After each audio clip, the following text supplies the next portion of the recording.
yet? No, stick. Okay, coming back. Folks, sorry about those crashes. We just had a signal break up and drop out this morning with Steph. We lost sound there, so we've just come back to where we are. One of the things I wanted to show you was what she's doing right now, and elephants will do this quite often. They'll break down a branch. They break down a branch. We are going to cross to Steph, folks. I'll come back to it, but she's got like a branch lollipop in her mouth at the moment, and she will walk with that for potentially a kilometre chewing it. Anyway, let's cross to Steph, and I'll come back to you just now.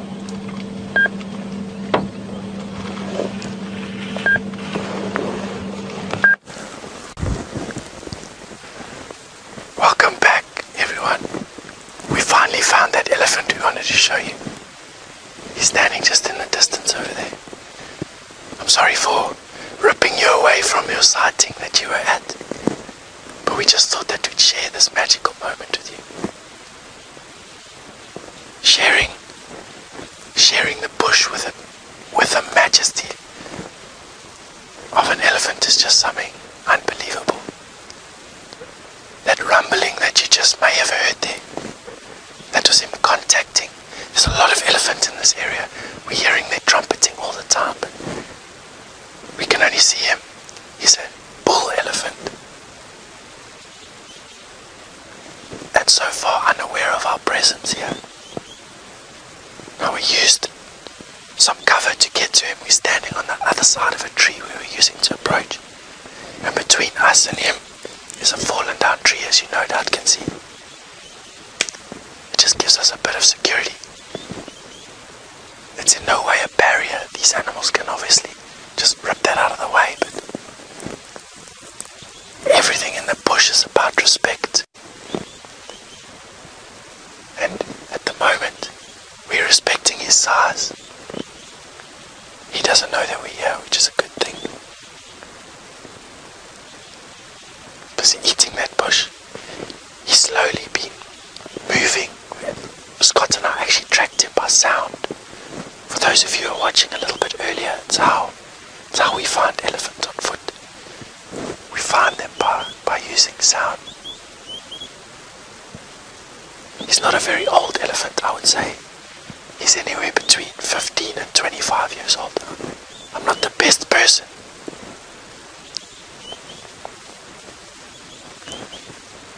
I'm not the best person to judge elephant age. They tend to blur. I know a young elephant and an old elephant and a mature elephant. I'd say he's anywhere from 15 to 25. And the money question would probably be around 20, in his early 20s. So, it's always good to have an escape plan with an elephant. Janet is the best. We've got some big gullies around us, so not too much of a worry. I got audio of some more elephant. He's probably a young guy that's just trailing it. As big as an elephant is just magic.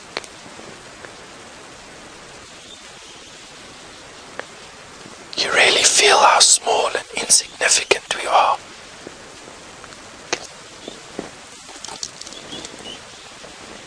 Absolutely nothing wrong with where we're standing at the moment.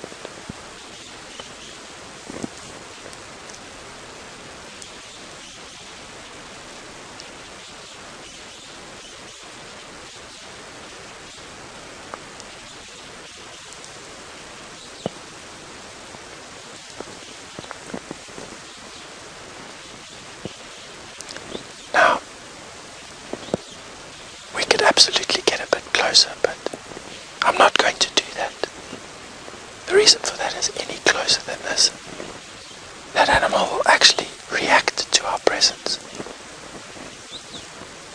And he'll probably just move away. But to watch him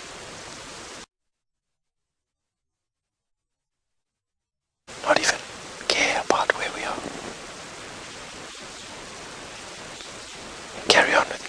was really, truly something very, very special.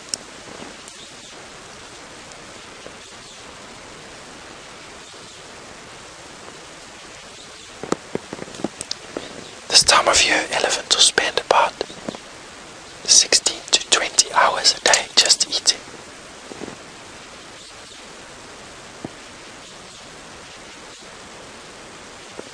A big guy like this will be eating roughly 150 to 200 kilograms of food a day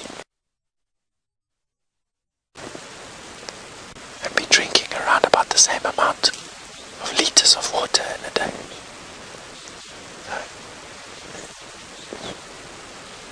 Scratching his ear with his trunk.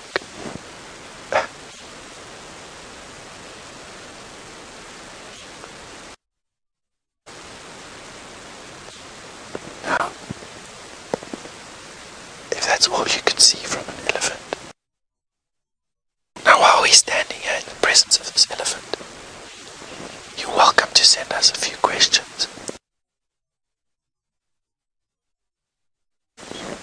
You can either send them on Twitter using the hashtag SafariLive, or you can email the questions to questions@WildEarthTV.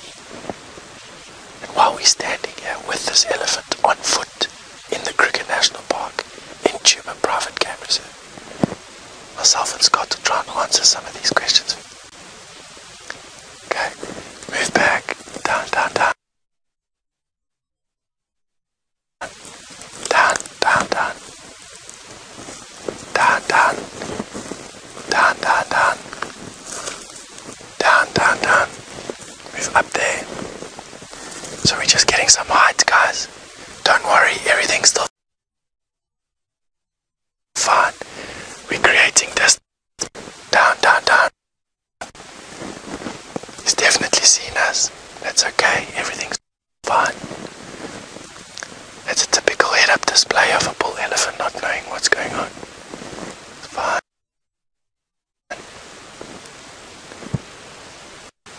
Everything's still fine. There he goes. Still not quite sure of what we're doing. See, listening with all his ears.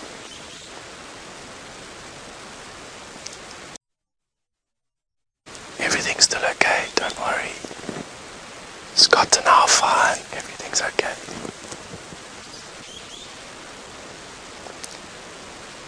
So he's just busy listening at the moment. There he moves off. Everything's safe and sound. You'll notice the cocktail of that elephant.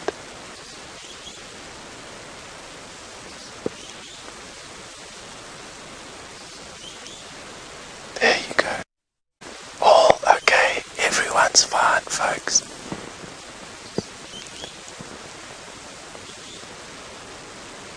Elephant's fine. He's making his way off. And Scott and I are doing okay. 10 out of 10.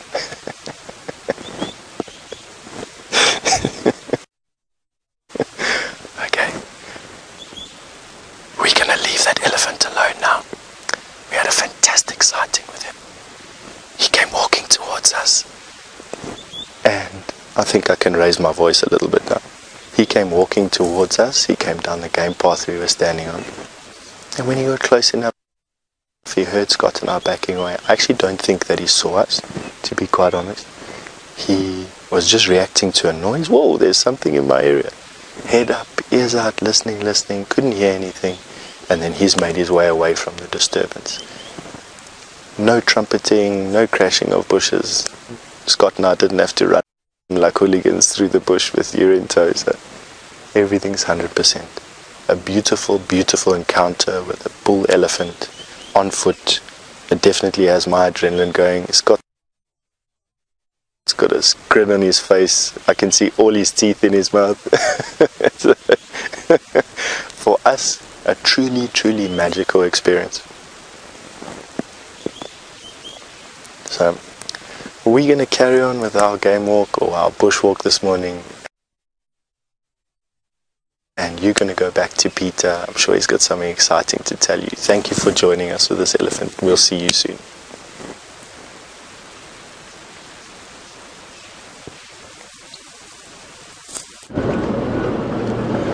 Well, welcome back this side. We are still at Buffelshoek Dam, as you can see. We just had one buffalo drink,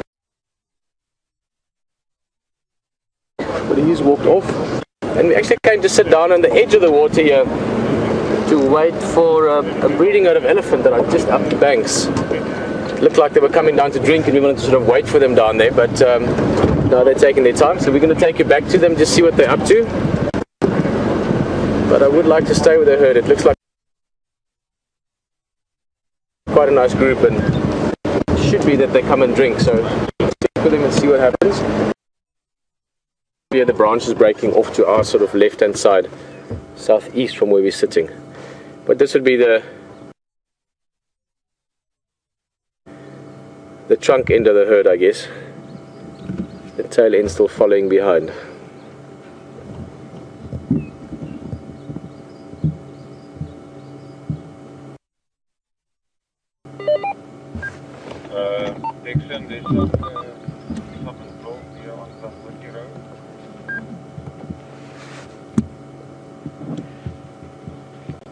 See the young one's keener to get down to the water.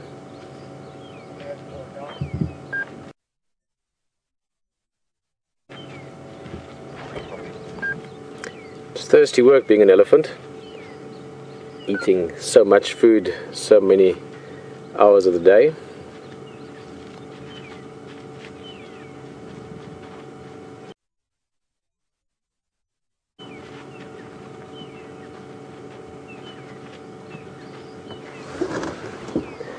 Well guys,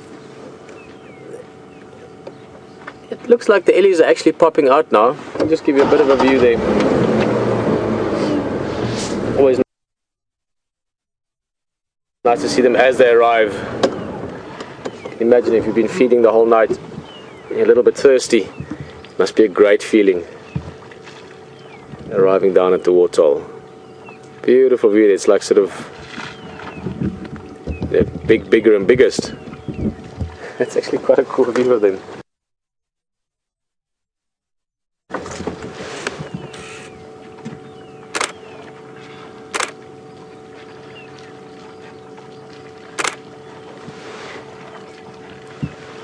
Lovely.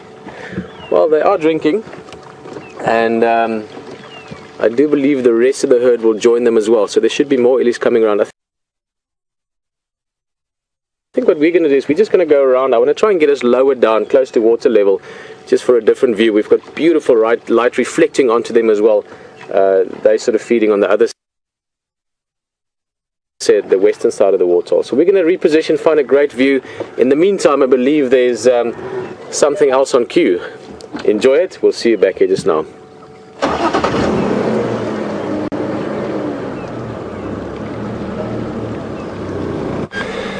Well, folks, bingo. We found the boy, and he's come out of broken cover. It took a little bit of going along this riverbed many times, and we found him. So he was in the little thicket when those elephants were around, and he's come out. He's much more comfortable. He was just sort of laying low. As I said, elephants are not threatened by a leopard, but what they will be, it's just a predator. It's that smell of a predator, and they're incredibly keen to make sure they look after their babies from any sort of danger. Look at that face. And I'm just picking up, putting all those senses together. He's relaxed, but he's awake, and excuse me, he has only eaten, he probably finished that kudu. Here we go. Let's just see him. Oh, just come a little bit closer, my friend. Oh, that's just fantastic. It it really does go to show you folks that these animals are just so conditioned and relaxed with us. I mean, he didn't move away from us, he moved closer to us just then. And he's just lying in the shade here, looking right at camera now.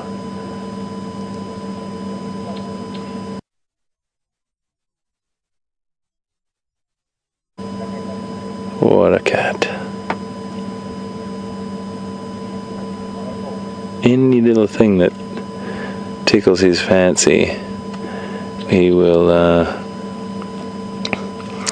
start to follow up on. And you can just see the way that he's looking around. And if VM just goes down to the tip of his tail, there's a little flick in that tail when he's lying down too.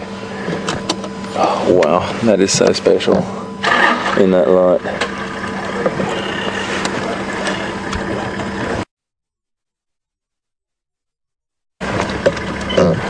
So we've just got another vehicle here with us. I'm just going to reverse out of the way.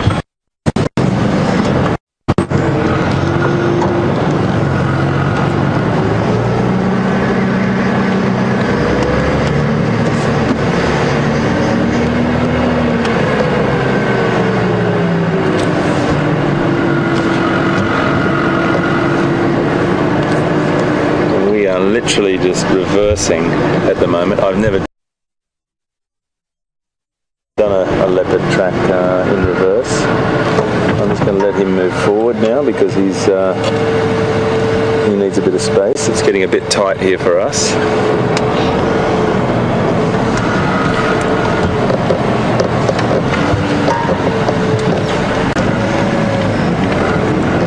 So I'm just saying to one of the guides, who asked me if he wanted to get out of the way. He's right behind us. I do have to turn around at some point, but it might be easier just to reverse. Just to be yeah, we're just reversing. He's just laid down directly behind us, folks. We're going to have to just shoot backwards.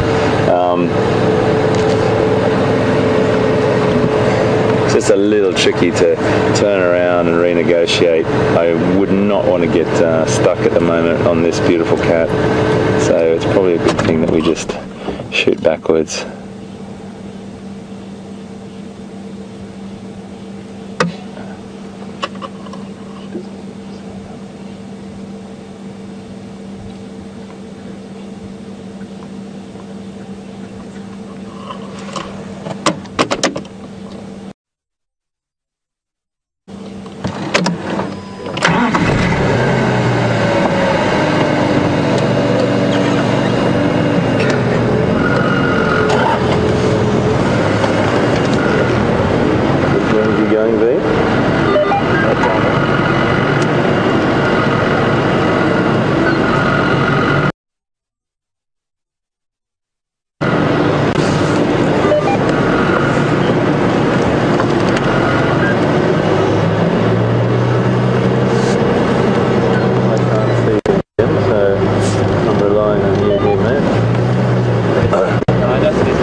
Sideways so you can see him.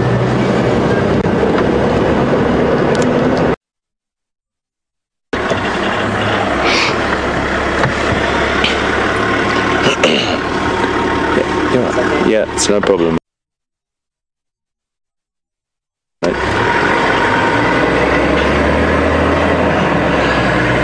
So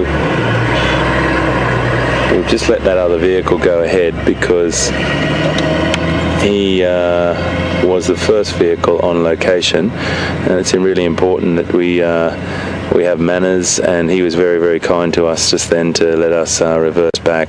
He's just gone up into a tree here, and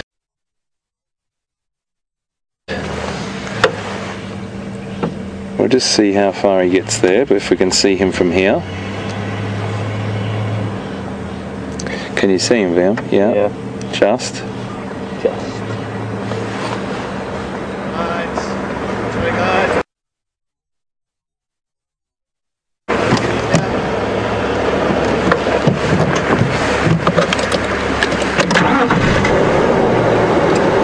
just moving up to let another vehicle in, folks.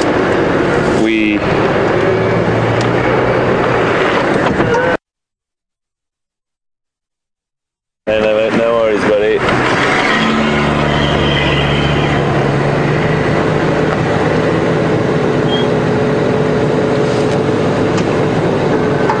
Okay, folks, we might just hop over to Pete while we sort ourselves out here, and once you go and see Pete, we'll come back to you just now. All right, we'll see you now.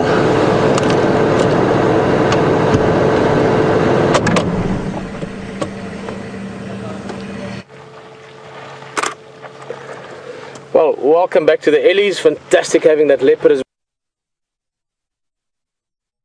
well. Q, as we know, is a big favorite and a beautiful male, but also good to know that we might have him for this afternoon as well. Looks like he's going to take it easy in the tree, and we just came around to get a better view of those few Ellies earlier. As I said, there was a herd in its way, and this is the kind of view you really hope for when you think of seeing elephant drink.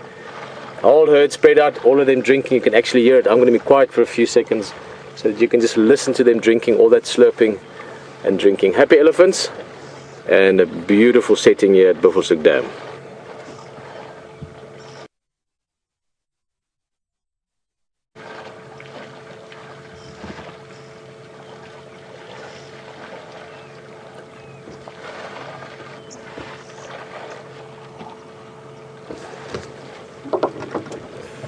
I'm going to just quietly sneak out on the side of the car here and get a very low angle view of them.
Oh.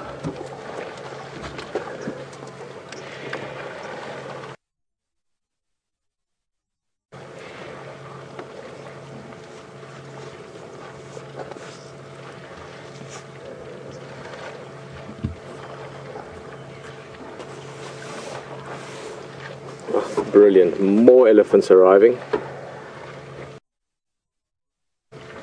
How many you got now? 2, 4, 6, 8, 10, 12, 14, 16, about 18 or 20 so far. More of them arriving. Absolutely brilliant. Young ones, medium ones, large ones, small ones. There's a large female arriving there. This is a stunning herd. It's the same herd that we sat with yesterday afternoon as well. Absolutely beautiful.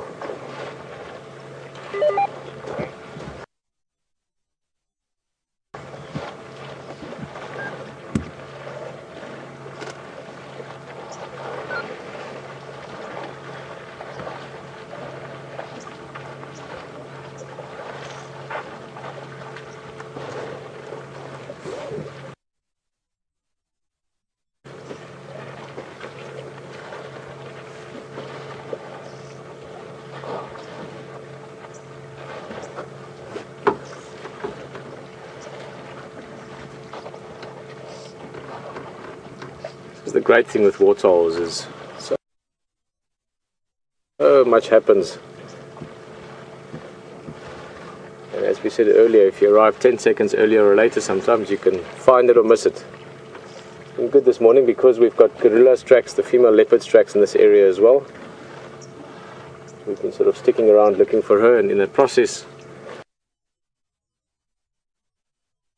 Not only did we see those bull elephants earlier, but these ones now as well. There was one buffalo briefly. I'm still sort of hoping that while we're sitting here looking at these ellies, partly why I'm sort of looking around quite a bit, that Karula might pop up. Very possible.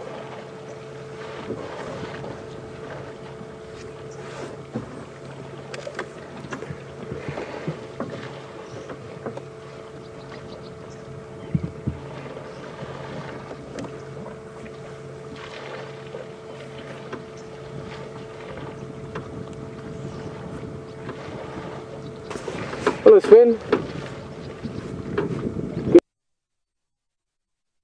Good question. Nice to be talking about ellies since we've got so many of them, and you also saw ellies.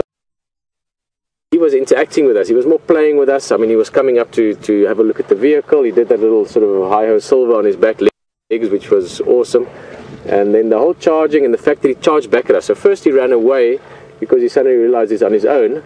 But then he also turned around realizing that he's actually not afraid of us. And that was a great moment for me to, not only was it fun to see, but also just in terms of the behavior. So he is more than likely to become a very interesting elephant. What I mean with that is, as you get to know bull elephants over time, you eventually realize that, like humans, elephants have also got slightly different personalities. What a view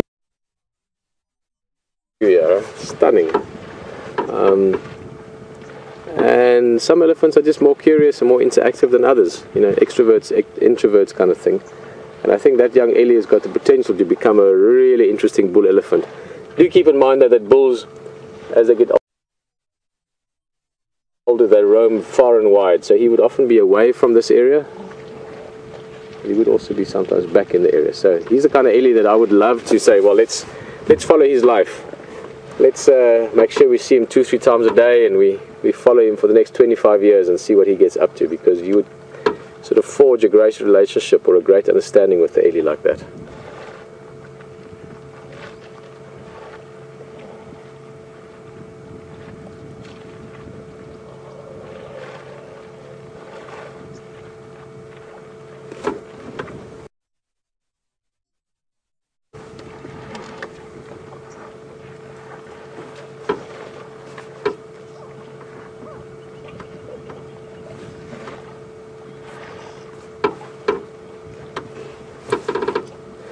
Well, that's a perfect question at the perfect time, Anna Marie. That little ellie, well, there's two small ones there. The one on the right hand side, sort of backing away now on the left, slightly older than the other one. I would put him probably at about 5 months, other one maybe 4 months, 6 months, 5 months, something in that region. I don't think much older than 6 months for the bigger one even. So I'd say about 5 months maybe for the smaller one, maybe a bit less even.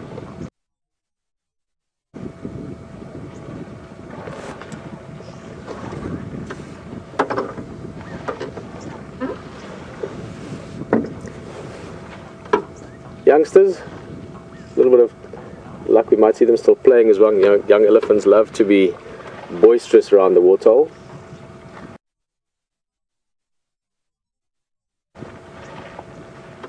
And I just have to sort of smile again at how lucky we are to be standing around doing this. I mean, this is just such a perfect setting. I just jumped out just to get 1 or 2 low-angle pictures of them. And this is a waterhole that I have many great memories, and one that keeps popping up for me this morning, and I want to share it now, is well, we've stopped here often for sundowners or for coffee breaks. It's such a lovely place just to stop for 10 minutes, 20 minutes, stretch your legs, drink a coffee in the morning, a little sundowner in the evening. And we had this great sighting here once with ellies, and I remember Leishan, who's now my wife, was on the vehicle. I don't think she was directing that, she was actually camera, and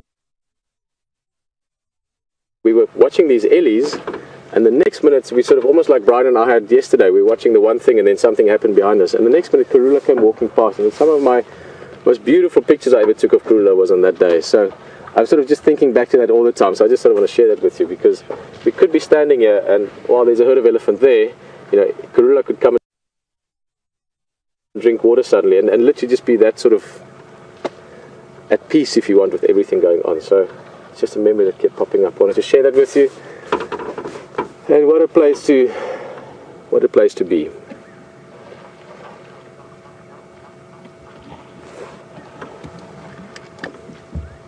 Whoa, guys, look at this.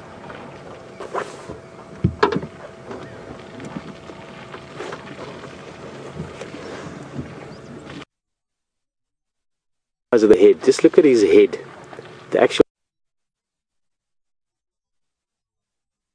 physical bulk or massiveness, I want to say.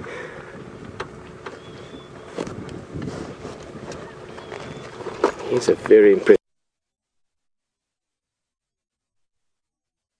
looking elephant, and rightly so. That's why the big bulls in must, are searched for by the females, or vice versa, they search for the females. You want to get the biggest guys passing on their genetics, the healthiest guys,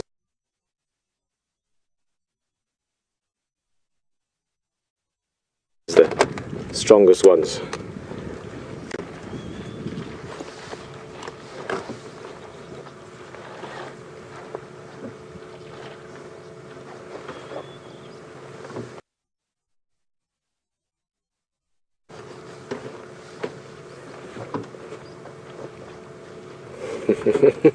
Compare that for size, that bull to the little ones.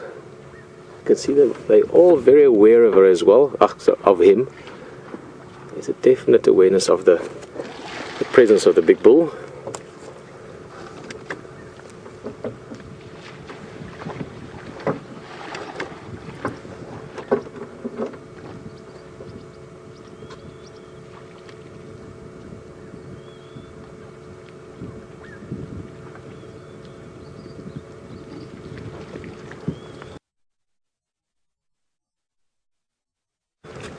Well, Glynis, this is the perfect time to answer that question for you.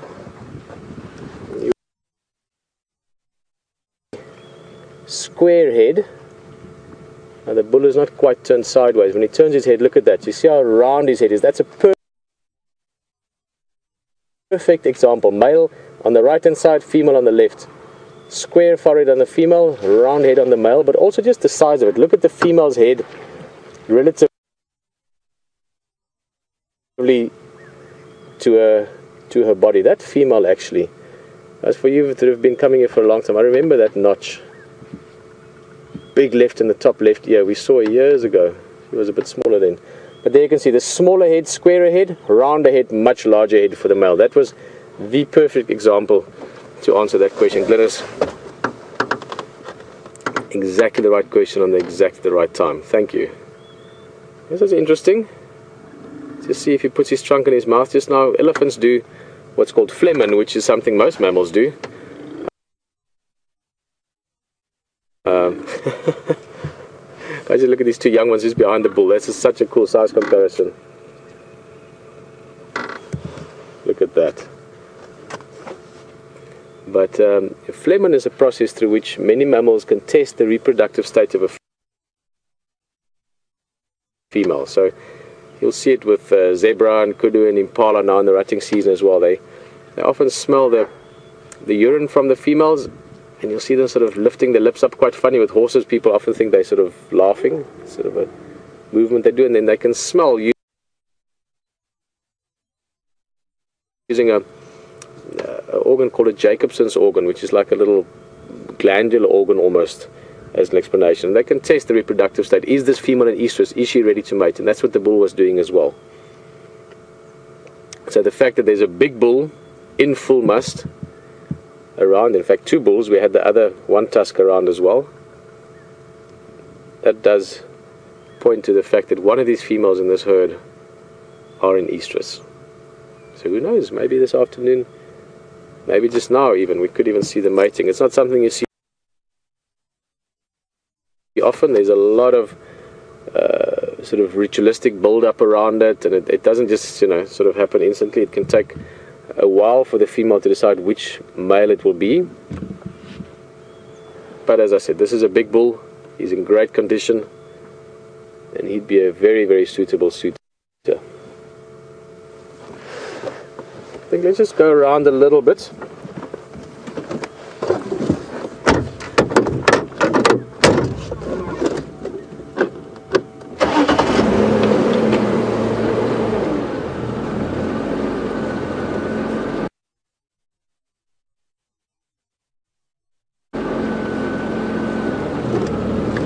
Let's see if we can get a better view again.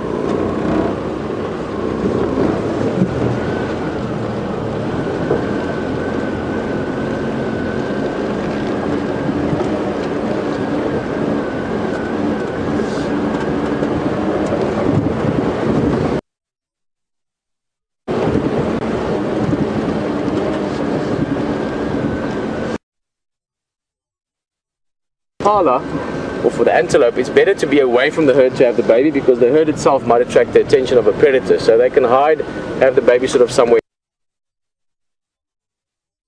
secret, so to speak. With ellies, I mean, firstly, it's not something you just see every day. Elephant birth is very, very rare to see, because they are quite sort of sensitive around it themselves. But she doesn't leave the herd as such. She might even have the baby with the herd literally around, or if not around her, very close by. Elephants are big enough that they can protect that baby from anything. So even if there were lions around, any of these big elephants could chase the lions away from that little calf. So they've got a very different scenario to most of the other herbivores when it comes to that. So they do actually stay with the group, and that little baby quite soon after birth would be welcomed into that herd as well. It's beautiful to see. I've seen it with very small calves where, you know, the adults come up and they actually sniff the baby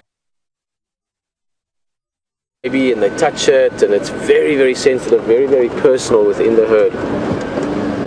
Let's see what they're doing. They're just going down the road. Once again, seconds ago there were 20 plus elephants there. Now they're all gone, but they are walking down the road, so we should get another good look at them. And then I'd love to see this bird again this afternoon. It was a beautiful view when they were all drinking. Oh, here's the big guy. He's going to go right in front of us. Oh, he smells so strong. He's in full must. And there he is again. Oh, it's amazing when they mate. You can see just the size difference here is incredible. I mean, that's a mature female enough that she could be an estrus, but she would be weighing maybe 2 tons. I'm just trying to gauge her size, whereas this guy would probably be 5 tons. So he'd be 2 times, maybe even as close to 3 times her weight. But elephants, when they do mate, the bull can actually support his own weight in his back legs. You might have seen images of elephant when they're standing in their back legs to reach for some high leaves or branches that you know, high up in the trees. Oh, we saw it the other day with that little baby rearing up onto his back legs. So elephants can support themselves on their back legs, and for mating that is crucial. If the bull had to support his weight on the female, he could actually injure her in the process. So if they do mate, and we'd be very, very lucky if we could see that. It would be amazing. But if they do mate, he would actually stand on his back legs and support most of his weight himself. Tiny little calf there as well.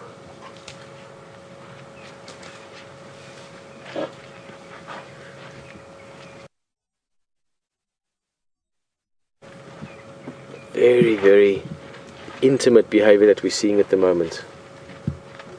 You can feel it amongst the herd as well, those animals, the little baby even, you can feel they're all aware of this big bull in the group. Keeping in mind, elephants have got a matriarchal society, so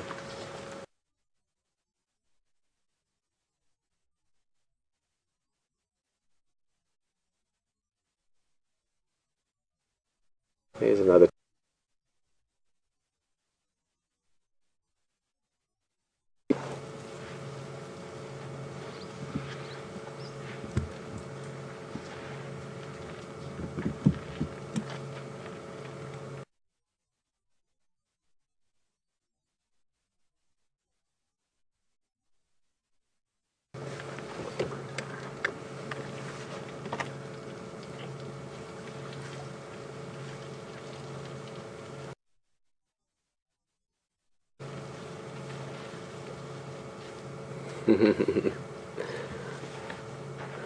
Catherine, you might actually hear the sound you're talking about. You would just Just wondering, at what age do they start trumpeting or making the trumpet sound? Catherine, that's actually quite young. I mean, I can't give an exact answer to that. I don't know if it's, 1 week or 3 weeks or 4 weeks, but if I had to guess, I would say within the first, not guess, but I mean, I've seen them at very young ages make a basic trumpet. So from a very, very young age, weeks old, they can trumpet. They obviously learn, how to manipulate that sound better, how to manipulate their trunk better. The first few weeks and months of birth, the trunk is still relatively uncoordinated. They have to figure things out still. Same as any other young animal, you have to learn how to balance better, how to be stronger, how to use your senses more and better, how to make sounds better. Same as we learn speech. I mean, I'm still learning how to speak. So it is a continuous process. Hey, here's the little guy.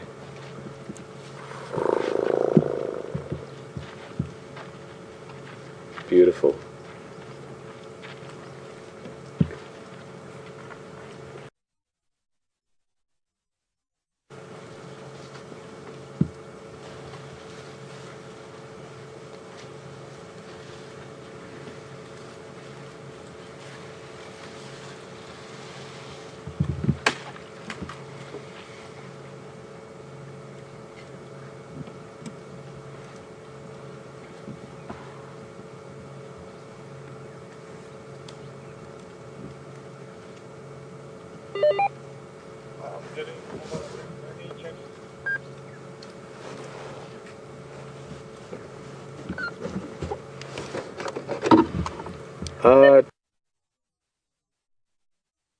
Texan, no updates that I know of. We've got Moontly and Love here at Buffelshoek Dam, just heading south towards Nyala Road. Makulu Madod and Manigi Mafazis.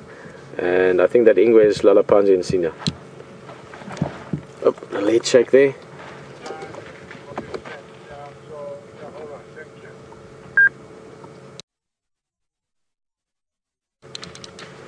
I was just texting on the radio. He's just, as I was explaining earlier, he's just stopped feeling his way around things he wants to smell.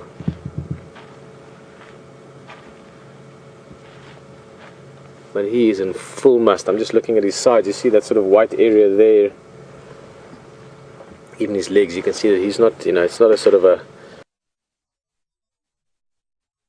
if not longer.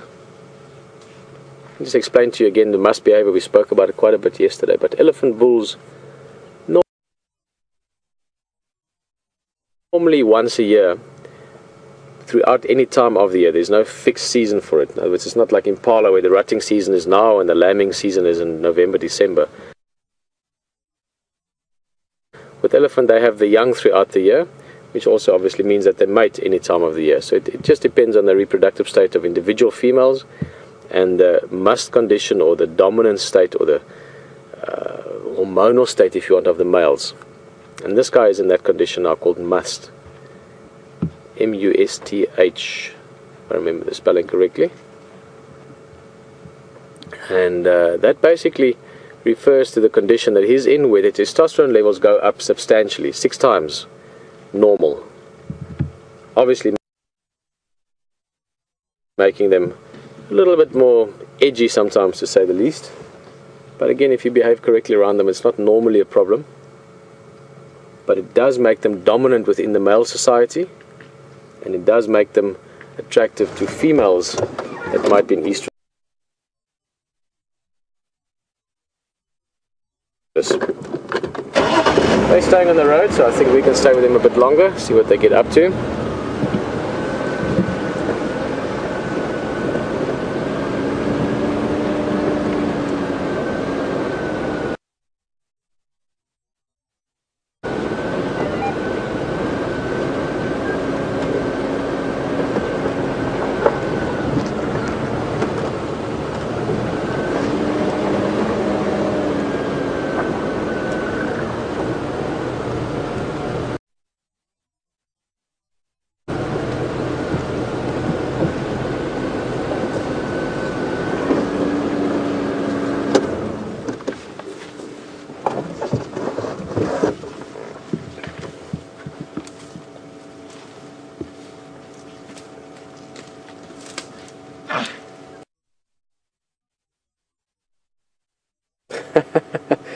you could hear a sound from a baby ellie. And that guy's only a couple of months old.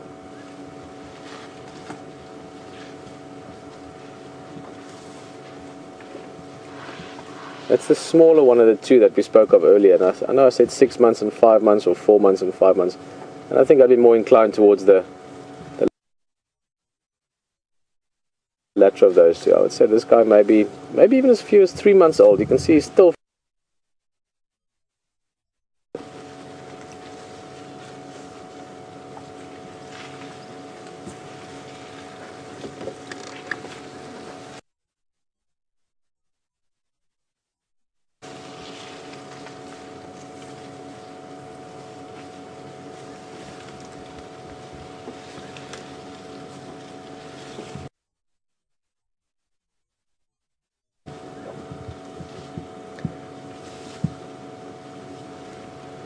Well, good morning, Sherry in Ohio. Just trying to think what time it is now, 3 o'clock or 2 o'clock in the morning. Thank you for joining us still for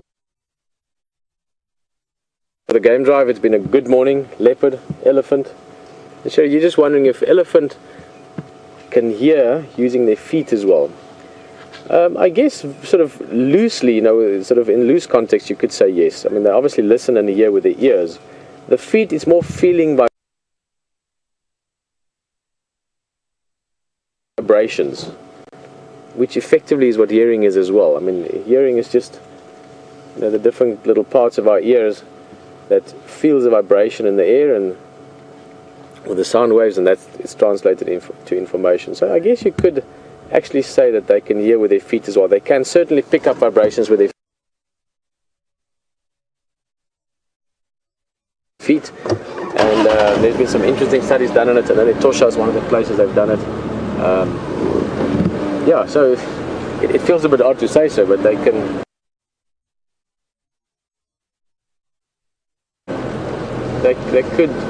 in theory, hear with their feet. But put it this way, they can translate certain vibrations that they can feel, and they can feel it with their feet. That can be translated into information for them. You see, it's even funnier because, I said the other day, English is a funny language. Any language where your nose can run and your feet can smell. And now it seems your feet can hear as well. So, yeah. Actually, I think you know what I mean. So, yeah, I didn't actually think so before you asked the question, but when I really think about it logically, hearing is really just translating sound waves, or any waves for that matter, into information. So, hearing does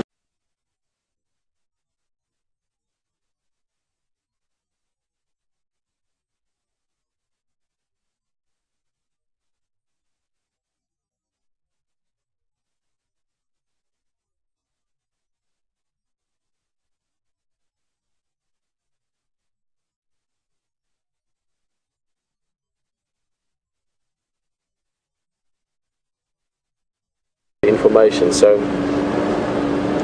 hearing does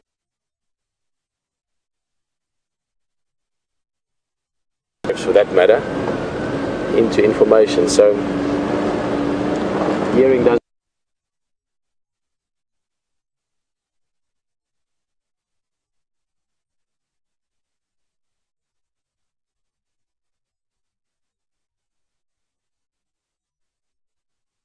There was a fantastic walk up by Steph onto a bull elephant, which is brilliant. Pete's just had some wonderful behaviour with bull elephants. It's been a bit of an elephantastic morning, and then we finished by finding Q lying at ground level. We were down in the riverbed, and he was right at my eye level. So it was beautiful to see. And then he got up, walked along the riverbed behind us. I reversed all the way, and that's where we left him. Beautiful encounter, fantastic. It doesn't always have to be watching them hunt, it doesn't always have to be watching them active or climbing a tree. It can just be being with them in their presence, and that's what we did today. So fantastic stuff. So I've just come up onto Sandy Patch Road here, and this little area is quite good for seeing impala behaviour. I really want to make sure that we don't drive past these these animals that we see all the time, because they are really important. They're just as important as the big cats. The big cats wouldn't be here if it wasn't for them.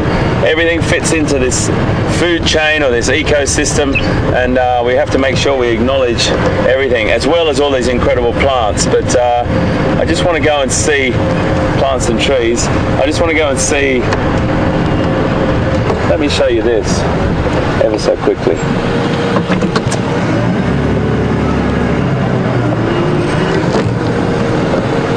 Right, that tree there, or that shrub or bush, it's an acacia, many different acacia species. I'm just going to hop out of the vehicle, and I just want to tell you a little bit about this particular tree or shrub. And the really important thing to note here is that this plant, it's all about modifications. Modifications on these plants are fantastic. All different trees have them. So these tiny little leaves, tiny little not microscopic, but they're very, very small. And they cut down, those small leaves cut down on transpiration, so it retains water more efficiently. But more importantly, these things here. And you can see this is the sort of quintessential acacia that has big, big thorns sticking out, and that thorn is a modified leaf. Now if I keep this really, really still and VM comes into where my finger is just here, you can see where that little leaflet comes out, that compound leaf comes out. It's right on the same spot as a thorn. That thorn is a modified leaf. Over a very long period of time, it's modified itself and turned it into a defense mechanism to protect the plant from browsing animals like giraffe, rhinoceros, kudu, impala even, and others. So those animals they find it really difficult to get into these thorns. But then what has happened is the modifications have happened to the animals over a long period of time. That giraffe's tongue allows it to reach in here and strip that tiny bits of foliage off in between those thorns. Elephants, I can't believe they can do it, but they do it. They drag their trunk down those large thorns and strip the foliage off, more likely with the more tender young shoots at the top. But I just wanted to stop because we always drive past these plants and we think, yeah, okay, they've got thorns, yeah, whatever. But you know what? It's a very, very special thing. It's a modification that the plant has made to protect itself from browsing animals. And there's loads more to the conversation there, but it's just a good thing to note that everything has a purpose in nature.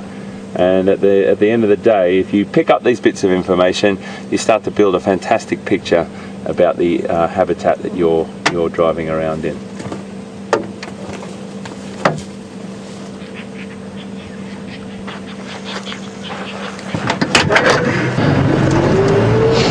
Really nice to see those fresh tracks of Q this morning.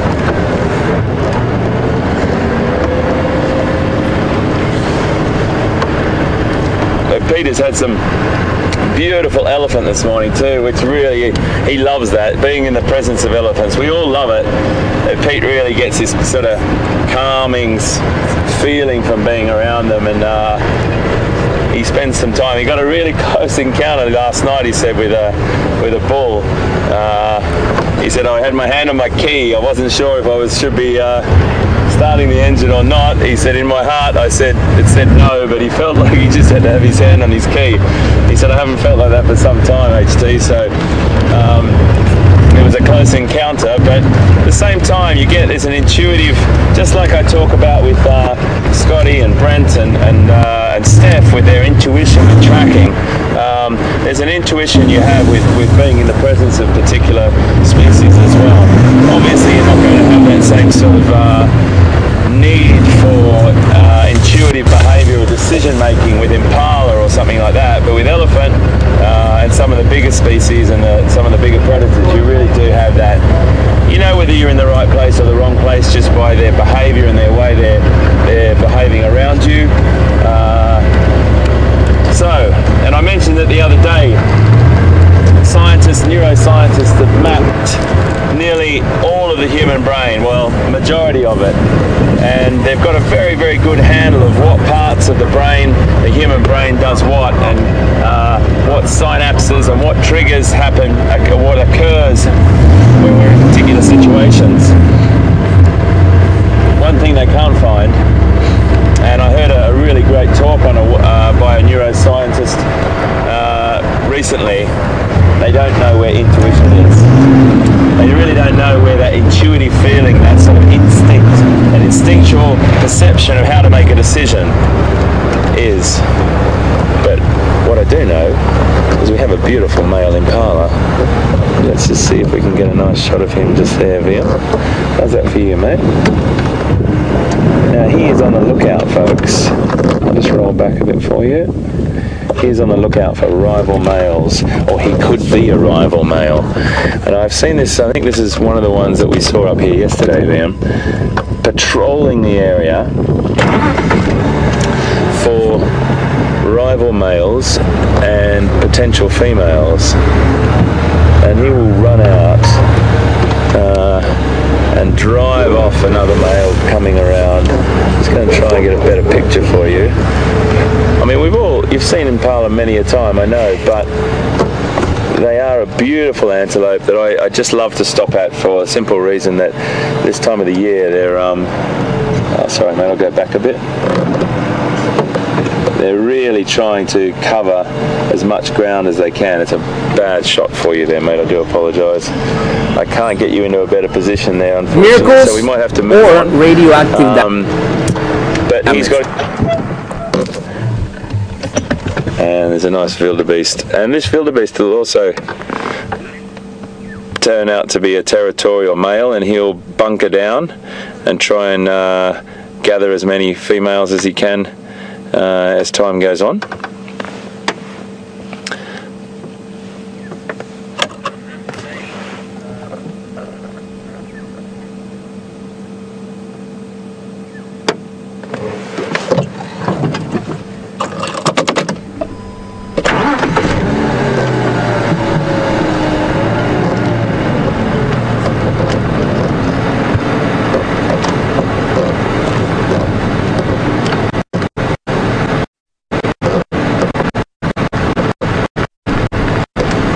Lovely. We don't see many wildebeest at the moment, whereas November the place is crawling with them.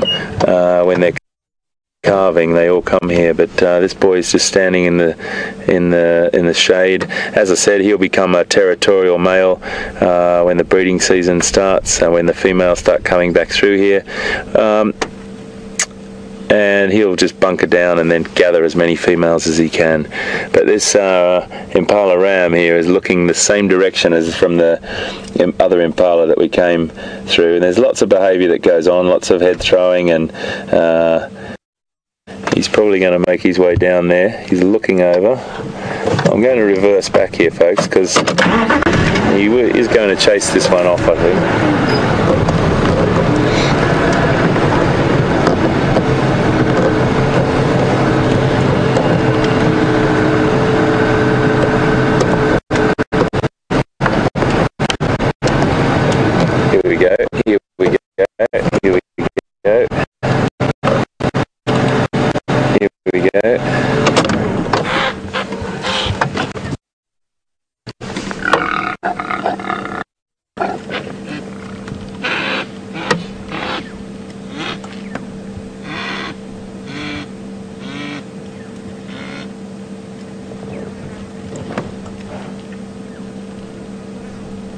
Lots of behavioural posturing going on here.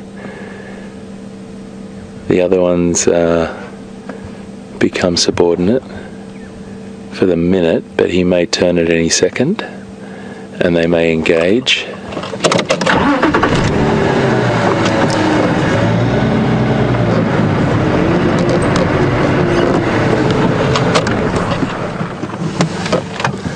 Lots of tail flicking and head nodding and vocalizing.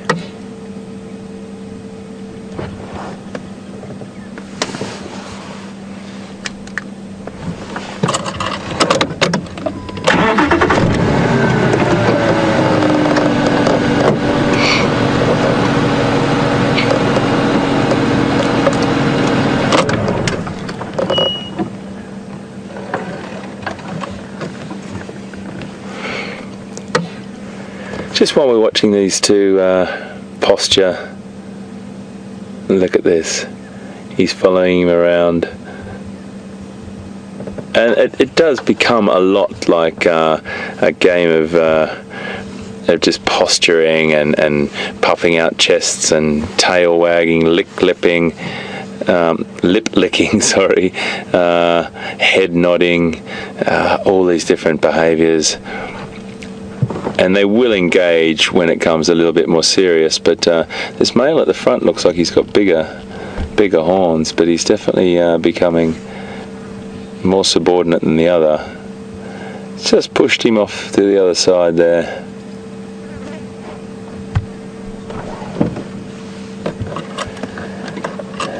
And that was a sort of just a very, very small display of what goes on. When they engage, it is like head-to-head battle, and they can break a horn, they can do loads and loads of damage to each other, but sometimes you'll find predators. He's beautiful, isn't he? He's got loads of flies all over him, that's for sure. Very beautiful antelope. A few ear tears there. That could be anything. Could be a battle that he's had, or it could have been just caught on a bush or anything when he was young.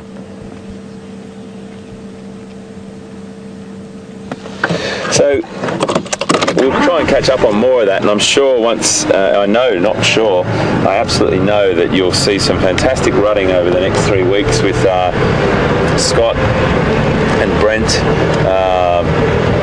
and Steph. They'll really be watching that, because the battles are fierce and it's very, very interesting to watch. They spend about a quarter of their day protecting their herd, and they really do drop their guard, and sometimes when they drop their guard, predators will use that as a potential little sort of buffer zone where they've dropped their guard so much that they're not taking any notice of their surroundings, and a predator will go in and take them out. So we've got a lovely question from Catherine in Texas. Catherine, how are you? Welcome aboard, and great to have you with us. I love Texas. I haven't been there for a while, but when I was there I had a fantastic time. Catherine, your question is there many natural fires in the bush, and what do the animals do, or what happens to the animals? Look, there's two types of fires we have in the bush, and one fire is a purpose lit fire, or a man-made fire, where the grass can go and the bush can go quite sour, and the grasses need to be refreshed, and that's a natural occurrence that would happen in the bush from a lightning strike. And these natural bushfires actually do clean through the bush, and you get fantastic regrowth. So we do have to manage them, and the reserve management on Sabi Sands would do that, and each lodge would have their land manager or their reserve manager to do it. They would burn a block on a very, very calm day, very still, have a lot of staff on hand to make sure it's all under control. You don't want any wind blowing and it to jump the road or anything like that, and they would use these roads as a buffer zone or a fire break, and they would burn out a block. Now, most, I have to say, majority of the animals move on. Unfortunately, there would be some loss to invertebrates and potentially small mammals if they couldn't get down, but majority of the time they get out of the way, and they hear it coming, and or go underground and survive that. But it has to be done. It has to be done to keep and it's a natural occurring thing. Now, it doesn't just happen in Africa. In Australia, for example, fires were used by Aboriginal people for thousands of years to manage their land in that sort of way as well. But you also have natural fires from lightning strike, and it really does occur, and it's just a natural way that things get flushed out, but majority of the animals are absolutely fine and see it coming, smell smoke, etc. One thing you will find interesting, Catherine, is you'll find fork-tailed drongos, a little character of a bird. I love them bits. They're a common little resident, and there's other species as well, but they will follow a fire or stay in front of a fire as the fire burns in the trees and swoop down and gather all the little invertebrates that fly up in the air, and they get really full bellies from it. It's quite interesting to watch. The fire you think most animals would just try and get away from, fork-tailed drongos can, and a few other birds species can follow that fire with great anticipation for what's going to come out of that fire for their food. So thank you for your question, Catherine. Fantastic one. Hope Texas is sunny and shining, and I look forward to having you on board again and another question from you. Thanks a lot. Okay, folks, we're going to cross over to Pete and see what he's up to. I think they're really up to something. I could tell. I could just tell with those guys. We'll see you just now.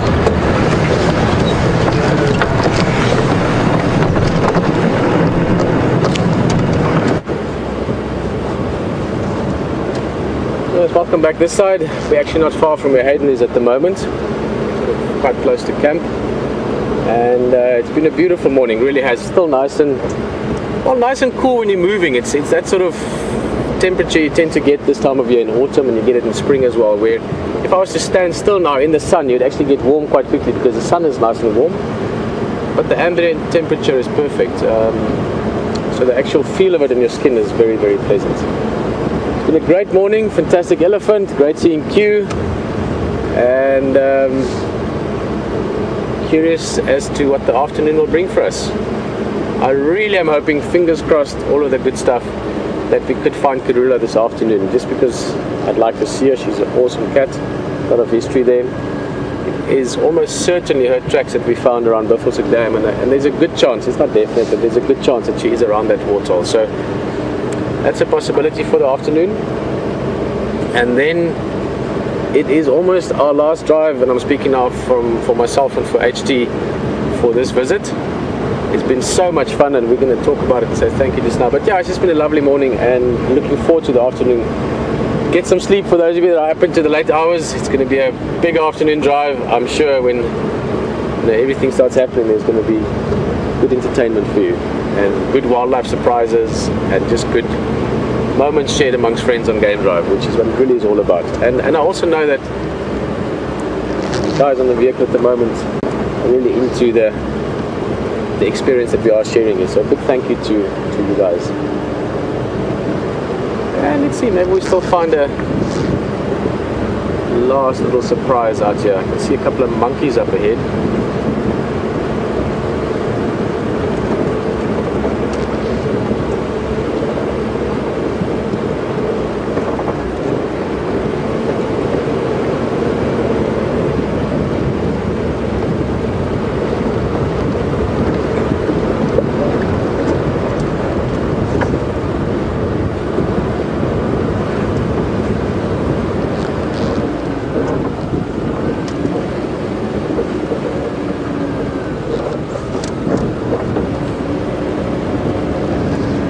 Nice question, Tom. All the way from Seattle. Tom, you're asking if if animals, of which elephants would be one, are walking through the bush. Is it sort of a random, just walking along and sort of see what happens, or do they know where they're going? Tom, I'm sure there's a little bit of sort of random, don't know where you're going, kind of walking around. Sometimes we do the same as humans. You know, you go to town and you don't have a specific plan, so you just sort of cruise around a little bit. But generally speaking, I do think they've got a plan. I mean, with elephant, it might be where they're going to drink later on. That determines the direction where they're feeding, where they haven't fed for a while because the food might be good. When it comes to tracking, for instance, we do a lot of tracking of lions, but especially leopard. You know, you do know that they've got certain things in mind. They might be heading to a specific waterhole, a male leopard that's busy scent marking, because he's got his routine in certain places that he likes to scent mark to make sure that his sort of territorial boundaries are marked out properly. A female leopard might be, going somewhere specific to go and fetch a cub, and then going from there with the cub to go hide him somewhere that she knows is a safe place, or going somewhere specific to go and hunt because maybe they heard impalas. So I think the majority of the time, for any kind of animal, whether it's a predator or non-predator, big or small, there's a plan. I mean, these animals are surviving out here as well. They're not just randomly sort of, haphazardly bumbling along. There's a definite structure or plan to what they are doing.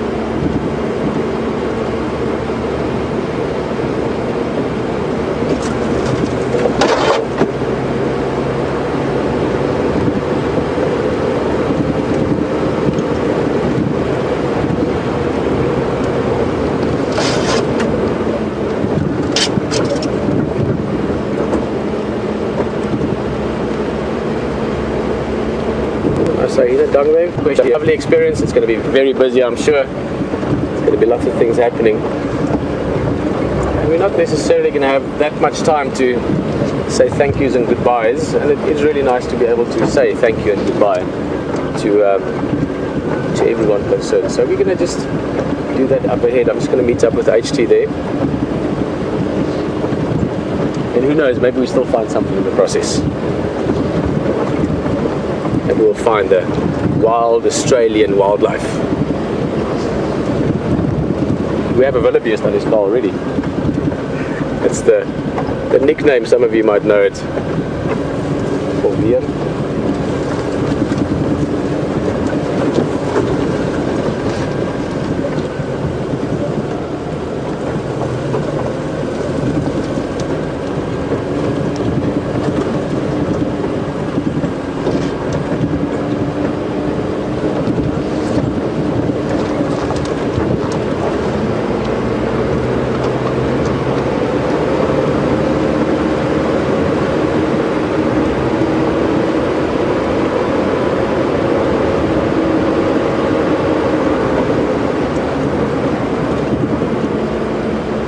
Hayden is around here as well.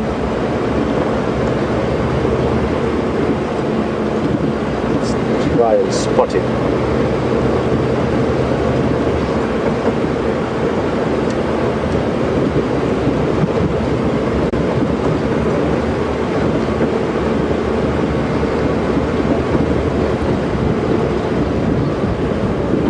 I'm actually going to stop you at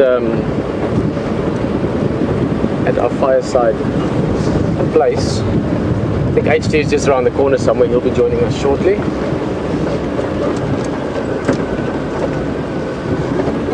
This is what it looks like in daylight, by the way. It was so beautiful last night. I'm sure many of you enjoyed it.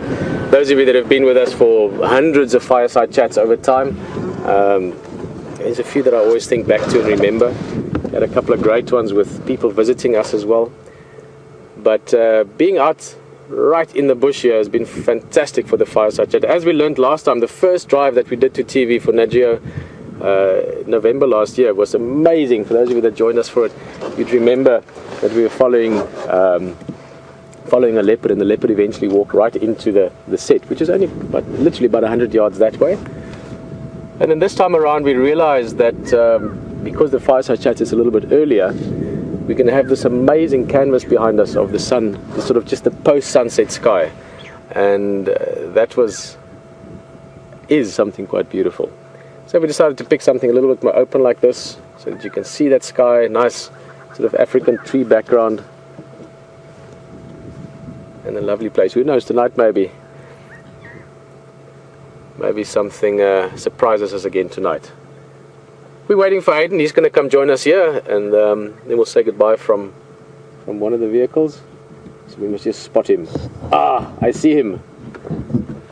Guys, and I want you to, as Hayden is driving in, have a good look at the vehicles as well. We don't see them so often, but that's what's taking us around. That's what's getting us into the spots. And I have said so often, Wild Earth really has provided us with the best possible vehicles for what we're doing. I can't think of a better vehicle in the world for getting into those difficult, tricky places that we do sometimes. So it's a lot of fun. You know, the boy in me, you know, I would do this just for the driving around. And then you add elephant and leopard and lion into it, and you add the live aspect into it, and you add friendship into it. And that's all brilliant. I'm going to get a little picture of them coming in. There we go.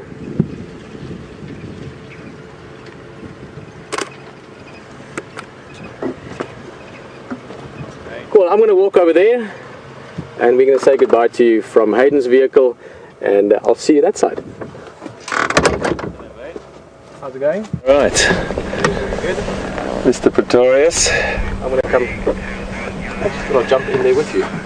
Hello, mate. You alright? Yeah, Good, good. How's that?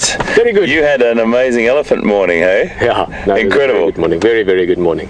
Yeah, I was listening to some of it. You had the bull that followed up was showing like signs of following a female. Yeah, no, it's actually the proper smelling and testing everything. Big bull as well, big guy. Fantastic. Yeah. Let me join next to you so we can. Okay. Was that gonna? Am I putting you on the spot? Yeah, no, that's okay. I just have to turn around this way. That's fine.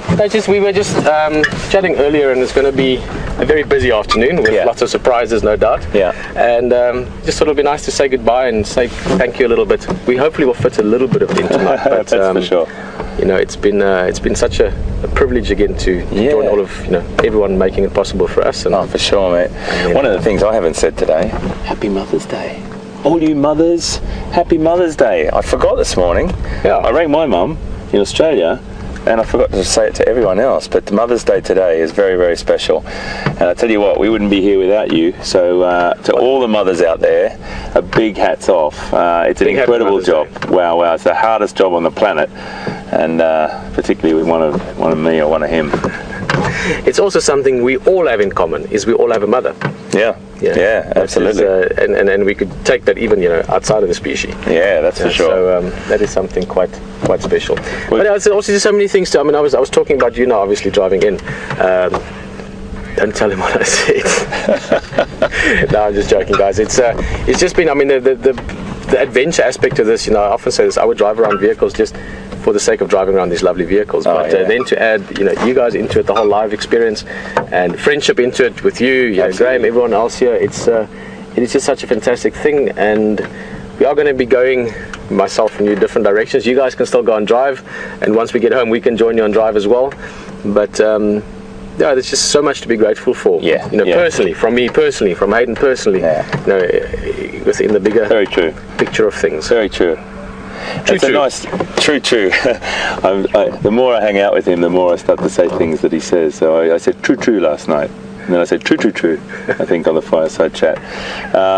So we've got another fireside chat tonight, and we would love to have you to join us. It's got a bit of a theme of wild parenting, which is quite fitting for Mother's Day, and we're going to talk loads about that sort of thing tonight. Same sort of format. We will do a lovely sort of couple of clips. We'll also do some questions, and then we'll also pick our clip of the day. And Steph is somewhere out there with Squatty and Brent. Brenda's back up to make sure they're all safe and sound. And Brent, Steph sound that they had a really lovely encounter with an elephant. I saw it briefly on the way through. Yeah, beautiful. And Karula. Yeah, that would be a personally, and for everyone else, I know that would be my hands would be doing this for a while if we find Karula. And obviously with the Mother's Day thought in mind as well, she is the Queen of Djuma, as people refer to her, and with it is meant. And she's around Buffelshoek Dam area. So really, all the way over there. From Chitakatlan around down, she's in that area almost certainly. I mean, we couldn't find at the time. There were also lots of ellies around. So Brent walked around. I joined him for a bit. Couldn't follow too far because there were just 2-3 different herds of elephants. So there's loads of ellies around. There's a massive herd down in Twin Dams Way, which we came across. We found Q this morning. Brilliant. We had a beautiful visual of him on eye level. We were in the drainage line, and he was lying down right next to us. And then he went and laid behind my vehicle again. Doesn't want us to go. I want to do a quick, because Hayden can say goodbye for us at the end, but just a very quick thank you to every single person on the ground here. The guys who work closer together with, the camera guys, trackers, Scott and them getting out there and doing all those kind of things. It's been a pleasure to meet Stefan as well, and Brent, and then of course all the crew guys. There are so many people that work really hard, and I don't want to see behind the scenes. They are in the scenes, you just don't see them. So a huge thank you from me and HT. I speak for you as well. Absolutely. For you guys that are part of this around the world, that seriously without you we wouldn't be doing this. That's a big pleasure. And of course the Djuma Game Reserve, Yuri Moorman and them, the owners. Guys, thank you very much for allowing us into your house, and for allowing us this beautiful window into lovely nature. Oh yeah, it's just everything that Pete said. I'm not going to say again, because I just echo that hugely, and there's heartfelt thanks to everyone involved. I mean, this is our sort of last online drive or second last, I should say, and we head off tomorrow. For a little while. Yeah, a little while. I want to say thank you to you all for this morning and being on board. First time participants, you're going to get hooked. You'll be bitten by this bug, I tell you that. And if you're a returning visitor, great to see you. We'll see you this afternoon, same time. We've got a fireside chat. We can't wait to see you. You never know what's around the next corner. We'll see you just now. Cheers, guys.